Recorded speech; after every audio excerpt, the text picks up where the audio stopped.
Are you happy with your own photography? Never, and I don't think one should be.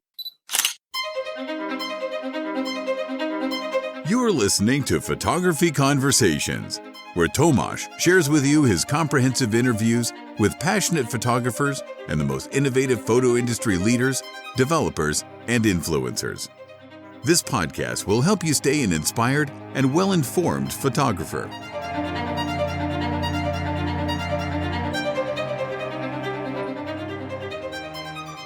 On today's show, I am talking to Michael Kenna, British fine art photographer, best known for his images of black and white landscapes. His work has been displayed all over the world. He has permanent exhibitions in the Museum of Decorative Arts in Prague, the Victoria and Albert Museum in London, the National Gallery of Art in Washington, D.C., and in the Bibliothèque in Paris. Let's dive straight into my conversation. 99% of your photographs are square format black and white images, as far as I know. And you have been doing that for more than 40 years. So how on earth does one stay motivated and keeps shooting mainly landscapes in the same format for such a long time? Good morning, Tomash. I'm in Seattle, you're in Switzerland, so it's a slightly different time zone. I'm very interested in your statistic of 99%. It could be 97.75. I don't. So I was not so much off. I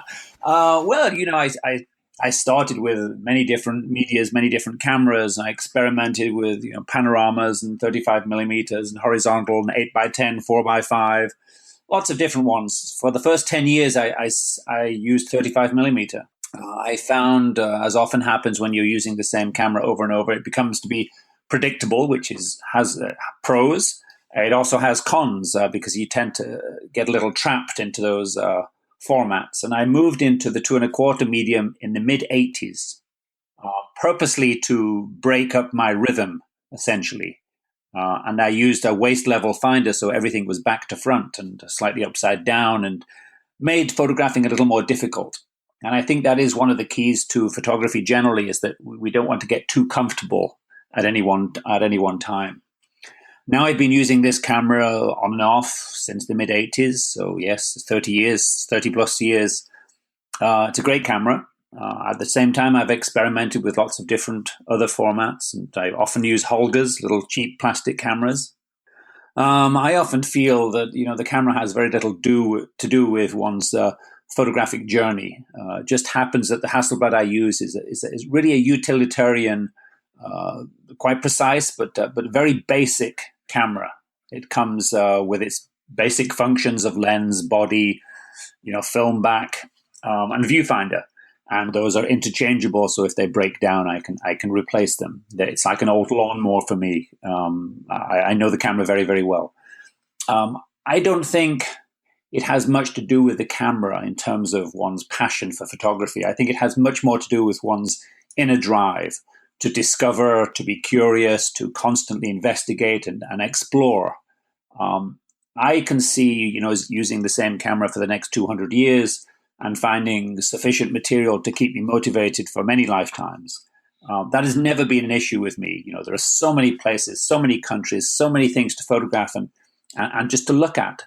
That I just don't ever see it as an issue, kind of the lack of inspiration. For me, it is much more a matter of trying to rein in all the divergent, diverse, numerous, different possibilities.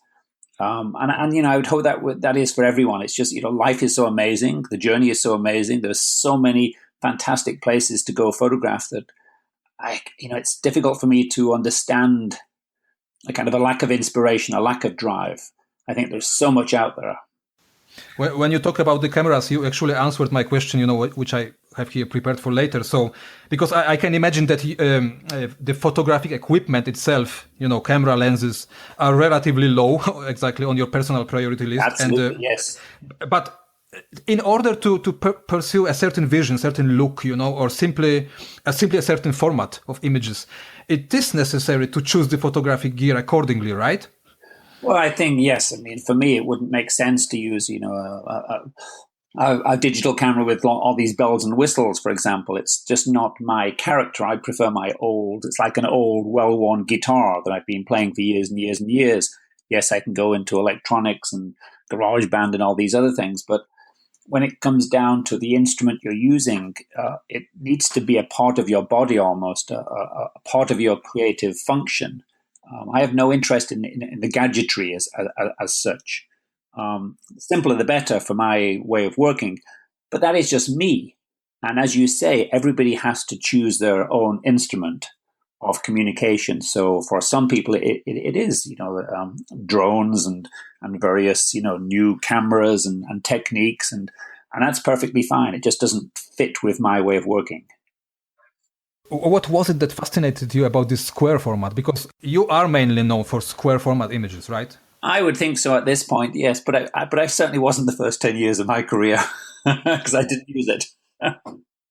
What fascinates me, I think, it is for me an open universe. I don't find that I'm confined as with most other formats, such as 35 millimeter, in which, as I mentioned, you already have to make decisions of whether this should be horizontal or vertical, and how do I fit things into this rectangle. With a square, you're basically playing with 4 equal sides, and so you can compose accordingly. I still have the option, and often use it, to crop later, not necessarily into a square. If you actually look at the work I do, not many of them are real squares. They're slightly horizontal, slightly vertical. Sometimes I make a square into a panorama, either vertical or horizontal. So for me, it just gives me an enormous amount of flexibility. Would you say composing in square format, composing the image is in a way easier, or is it just more open? I mean, gives you more options. I think it gives you more options. I don't think it's either easier or more difficult. I think it's just another possibility. And how about black and white? Because again, I would be hard pressed, I think, to recall a color image of yours. Only commercial work. I just again find I have a proclivity towards the monochromatic spectrum. So most of the artwork that I appreciate is monochromatic, black and white. Again, it's just a personal thing. I often say that we see in color all the time. That's our world. So when you reduce something to black and white, it immediately becomes more of an interpretation. It's a little more mysterious. It's a little more calming. For me, more meditational almost. I often use the reference to writing, and I say that I prefer my work to be more of a haiku poem with just a few elements, a lot of simplicity, but a great amount of suggestion, as opposed to an encyclopedia with huge amounts of facts and description. That is not what I'm interested in doing. All right. Mm-hmm. Does it happen at all these days for you that you using whatever camera it might be, shoot some color images? Well, not seriously. I mean, I recently, finally came around to getting one of these smartphone things so I can take snaps of wherever I go. Now that Polaroid doesn't exist, it's actually very useful because it tells me where I am when I go back later to try to reference that place. So yes, I photograph in color just to make snaps, but it really doesn't interest me very much. The first thing I do is convert it back into black and white to see what it looks like. I just find black and white enables you to use your imagination much more than color, but it's a personal thing. In one of your interviews from several years ago, I guess, you said there are great photographs by ordinary photographers and ordinary photographs by great photographers. Oh, I think I was smart in those days. So let me ask you, for your own very subjective opinion, how often does Michael Kenna manage to produce a great photograph? I'm still trying. I haven't got one yet, but one of these days. I don't. Are you? That's an impossible question because you could never put that description upon one of your own photographs. Are you happy with your own photography? Never, and I don't think one should be. Yes, I'm content that I'm on this wonderful journey, and it's been an amazing expedition. But I don't think anybody should ever be satisfied with the work they do. One should always be striving There's this, my favorite football team is Everton, and they have this motto. It's called Nil satis nisi optimum, which in Latin means nothing but the best is good enough. So you give your best all the time. You strive for perfection all the time, but hopefully you never reach it, because if you reach perfection, the image probably wouldn't be that interesting. It's one of the things that I resist with the digital revolution, is that it's so easy to make things so perfect and so clean and so tidy that they kind of lose their ability to evoke a reaction, to evoke emotion. It becomes a little antiseptic, I think. So the striving for perfection is wonderful, but I don't think I've ever reached it or ever will, I hope. When you would have to single out those moments, of satisfaction in this, because there must be some on the way in the process, would you say this is the moment you click the shutter most for you, or when you print the image? Where is this moment of excitement, when you get goosebumps, or those moments that keep you going? I think it's a whole package, isn't it? In this journey, there is the preparation, there is finding the locations, there is seeing something wonderful happen, there is being actually present at a phenomena, to then eventually process the negatives and see the result on a contact sheet. It's just like Christmas, this amazing discovery, and then to go into the darkroom and then to realize that through the printing process, and then to mount it and present it and have it in an exhibition or a book. Every facet is quite wonderful, and it varies from photograph to photograph. I've often said that in my way of working, that when I'm out and I see something, and yes, I get those goosebumps and I think this is amazing, this is going to be the best photograph I've ever made, it's often quite predictable somehow. It doesn't quite translate the emotion that I felt when I was photographing. And often it's the photograph, either before or a photograph a little bit later, that turns out to be more interesting than the one that I predicted would be the best one. And so I've come to fill myself with doubt at all times when I'm photographing. I never accept that I have, a good photograph or the best I can do. I continue to work through something to the point of exhaustion almost, because I always realize that the best photograph may be around the corner. It's not. Ansel Adams had this wonderful saying that when you photograph something, you should always look behind you, because what is behind you is often far more interesting than what you see in front of you. And I think it's this. It's a bit the same, when you're photographing. That now digitally we tend to, or people, I don't, because I don't have a digital camera, but people tend to make a photograph and immediately look to see what they have. I don't have that possibility, and purposely I don't want to know what I have. I want to always be second guessing, always in doubt, always thinking, well, maybe the best photograph is the next one, rather than the one I took 5 minutes ago. Are opinions of other people about your work important to you? I want everybody to love my work, of course. but ultimately, you can't please all the people all of the time. It's impossible, because we all have different points of view. We all have different visions, and it would be extremely boring if we all liked the same things. There are many visual works out there that leave me cold, which may be considered masterpieces. And there's nothing wrong with the work. It's something that's perhaps lacking in me, that I have a certain way of looking, and certain things please me, and I react to certain things. And I would expect that from every other viewer. So yes, it's always great when you have people liking your work, but I don't think that should be the main reason you do it. In your case, I would say there is quite a big group of people, admiring your work. So existence of this group, of those people, of those admirers, it must be some kind of a kick on a regular basis. I mean, something that keeps you, it is something that helps, right? Yeah, so absolutely. Yes, it's good to have positive affirmation from anybody, and the more people you have it from, probably the more motivation you have to keep going, I would think. What would you tell to a photographer who is currently in the middle of a creative crisis, who thinks that his work is not good enough, who, just wants to give up photography entirely? but he loves it. He loves he loves photography. He loves this whole thing. But how would you talk to such person? Well, I think it's like this with any creative path and medium. You will have obstacles, you will have hurdles, you have gates you have to climb over or go around.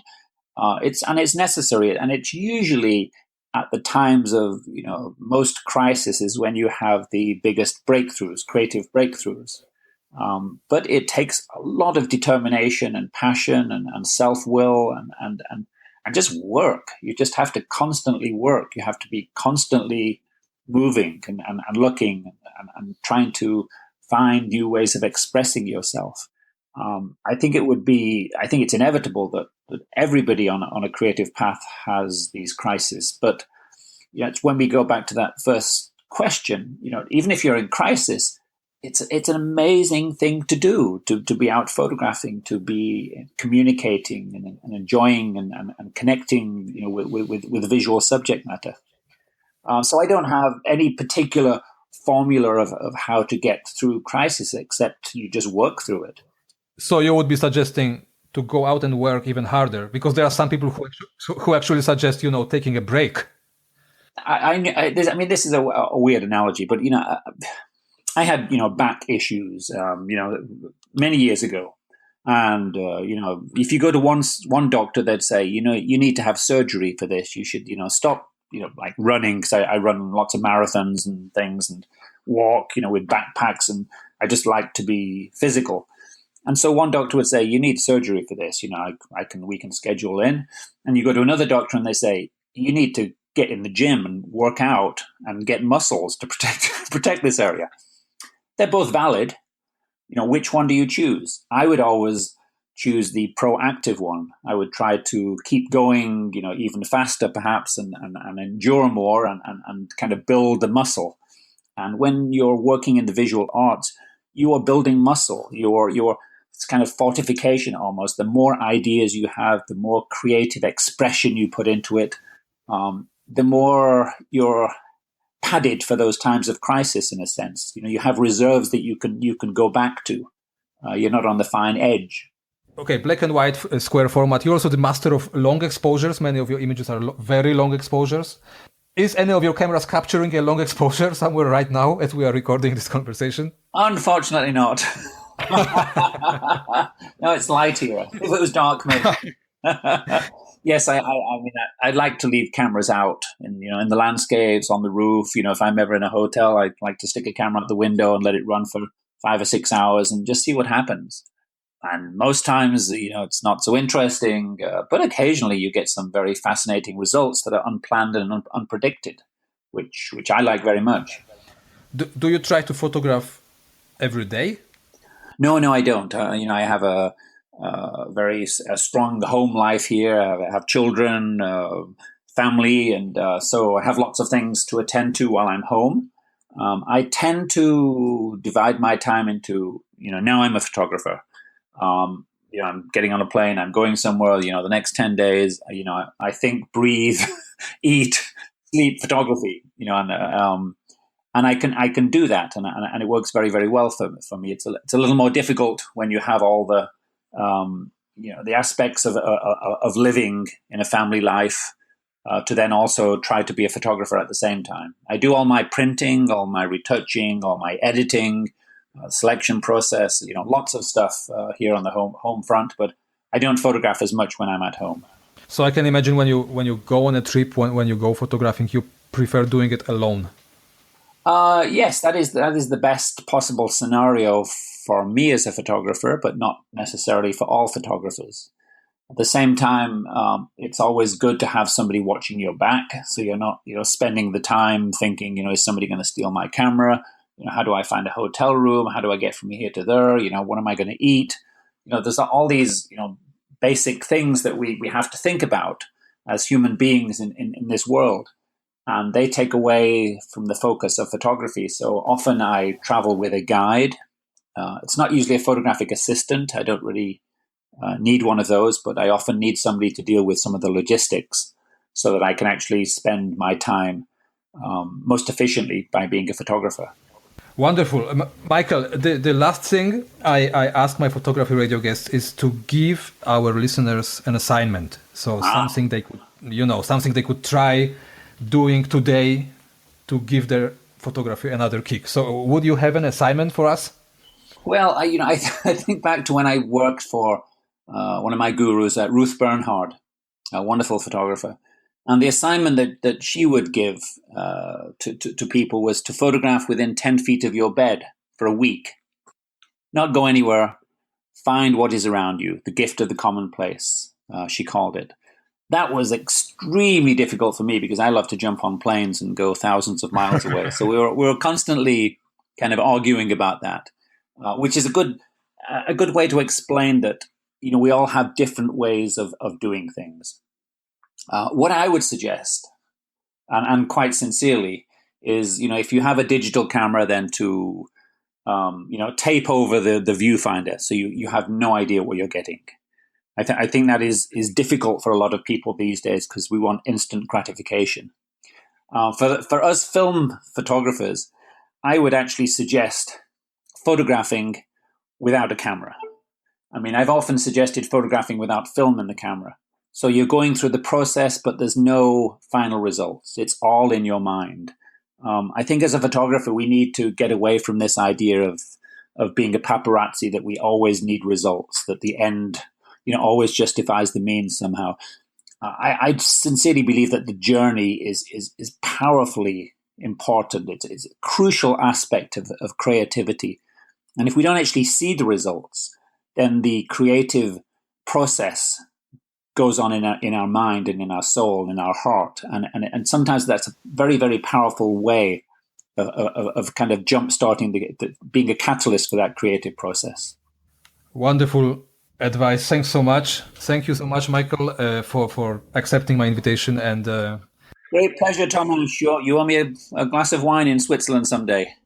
Oh, yeah, you're welcome. Anytime, right? Thanks so much, Michael. Have a great night. Enjoy your travels. Thank you so much. Take care of yourself.